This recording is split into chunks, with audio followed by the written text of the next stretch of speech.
អ្នកពិសោធន៍ម្នាក់បានដាក់សត្វចៃមួយចូលក្នុងកែវកញ្ចក់ហើយគ្រប់ខាងលើដោយបន្ទះកញ្ចក់មួយរាល់ពេលដែលចៃលោតវាតែងតែបុកនឹងកញ្ចក់ខាងលើបន្ទាប់ពីបុករាប់រយដងវាចាប់ផ្ដើមកែសម្រួលកម្ពស់នៃការលោតរបស់ខ្លួនដោយគ្រប់គ្រងឲ្យស្ថិតនៅត្រឹមកម្រិតដែលមិនបុកកញ្ចក់ទៀតក្រោយមកអ្នកពិសោធន៍បានដកបន្ទះកញ្ចក់ចេញប៉ុន្តែចៃនោះមិនដែលលោតឆ្លងកាត់កម្ពស់នោះទៀតឡើយទោះបីវាធ្លាប់អាចលោតបានដល់ចម្ងាយ2ម៉ែត្រក៏ដោយឥឡូវវាគ្រាន់តែលោតក្បែរដីប្រហែល10សង់ទីម៉ែត្រប៉ុណ្ណោះវាមើលទៅកាន់វាលធំទូលាយនៅខាងក្រៅប្រអប់ហើយមើលទៅកាន់សត្វចៃផ្សេងៗដែលធ្លាប់បុកជញ្ជាំងកញ្ចក់ដូចគ្នាបន្ទាប់មកវាក៏បន្ទាបក្បាលចុះហើយចាប់ផ្ដើមស៊ីស្មៅរលួយនៅបាតប្រអប់កញ្ចក់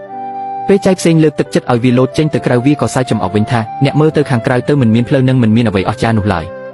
នេះហើយគឺជាអ្វីដែលចិត្តវិទ្យាហៅថាភាពអស់សង្ឃឹមបរិយាកាសជុំវិញបានកំណត់ព្រំដែនរបស់អ្នកហើយទម្លាប់របស់អ្នកបានចាក់សោព្រំដែននោះទុក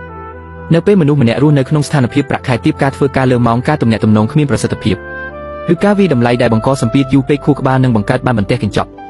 ដែលមើលមិនឃើញដោយស្វ័យប្រវត្តិមនុស្សនោះនឹងចាប់ផ្ដើមជឿថានេះគឺជាសភាពធម្មតានៃការងារហើយគិតថាការលោតចេញទៅរកអ្វីថ្មីគឺស្មើនឹងការបំផ្លាញខ្លួនឯងដូច្នេះគេក៏បោះបង់ការលោតចេញហើយចាប់ផ្ដើមបង្ហាញពីភាពស្ថិរភាពរបស់ខ្លួននៅក្នុងលំហតូចប៉ុន្មាននោះអ្នកគិតថាអ្នកកំពុងជៀសវាងហានិភ័យប៉ុន្តែការពិតអ្នកគ្រាន់តែកំពុងថែរក្សាគម្របកញ្ចក់ដែលកំពុងឃុំឃាំងអ្នកប៉ុណ្ណោះគម្រោងចាំដល់ថ្ងៃណាមួយដែលអ្នកពិសោធន៍បានដកគម្របកែវចេញហើយតែអ្នកវិញដោយសារតែភាពភ័យខ្លាចបានឲ្យខ្លួនឯងអស់កម្លាំងនិងបាត់បង់ជីវិតនៅក្នុងពិភពលោកដែលធ្លាប់ស្ថិតនៅក្បែរដៃអ្នកប៉ុណ្ណោះ